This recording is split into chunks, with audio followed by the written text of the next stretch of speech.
કલાકાર કોલેબમાં આજે આપણી સાથે છે હર્ષદ વોરા. 89.6 FM રેડિયો રાજકોટમાં આપનું સ્વાગત છે. નમસ્કાર. નમસ્કાર. તમારો નાનો એવો એક પરિચય આપશો.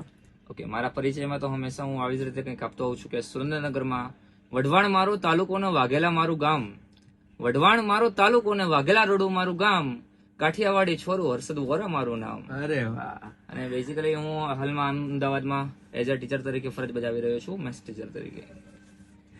ગ્રેટ. અને આપ કલા ક્ષેત્રમાં શું કામ કરી રહ્યા છો? કલા ક્ષેત્રમાં સિંગિંગ કરવું મને થોડું વધારે ગમી રહ્યું છે. બેઝિક જોવા જાઉં તો બધાને એમ થાય કે એક બાજુ ગણિત વિષય છે ને એક બાજુ સાહિત્ય, એટલે મેચ ના થાય. પરંતુ મને લખવું પણ ગમે છે અને ગઝલ, કવિતા, શેર શાયરી ઘણું બધું લખું છું અને સાથે સાથે સિંગિંગ પણ કરું છું. ઓકે, આપણે બંનેનો લાભ લઈએ. આપણે પહેલા તમારા લેખનથી શરૂઆત કરીએ. તમારી લખાયેલી કોઈ પણ એકાદી ગઝલ તમે અહીંયાથી પઠન કરો તો મજા આવે. શ્યોર. તો એક બહુ સમય પહેલા મેં એક ગઝલ લખી હતી, એ આપને સંભળાવું. ચોક્કસ. કે આખરે આટલી મહેનત છે તો છે કોના માટે? કોના માટે? આખરે આટલી મહેનત છે તો છે કોના માટે?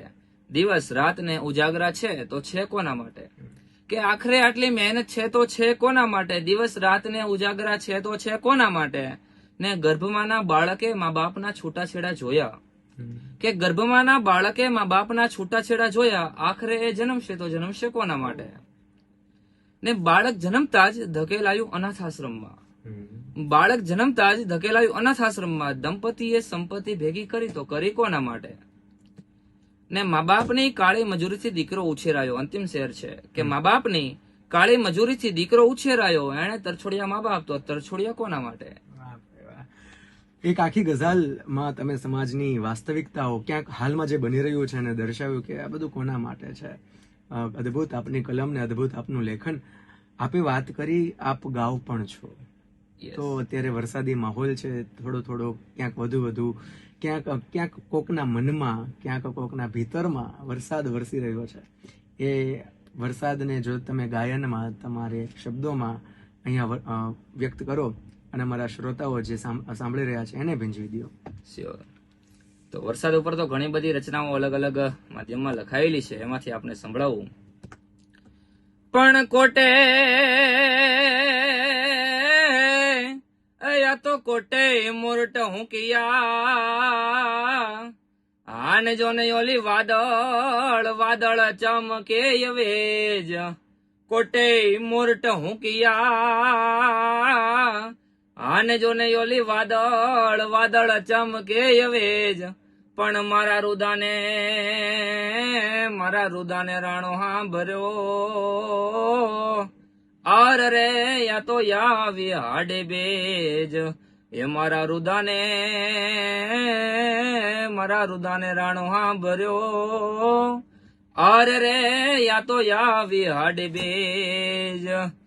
કાળી વાદળડી તુને વિનવેર બે ઘડીક નાચી લેને રંગ મોરલા, કાળી વાદળડી તુને વિનવેર બે ઘડીક નાચી લે રંગ મોરલા.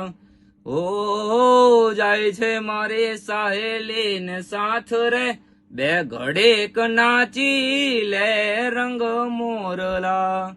હે જાય છે મારી સાહેલી ને સાથ રે, બે ઘડીક નાચી લે રંગ મોરલા.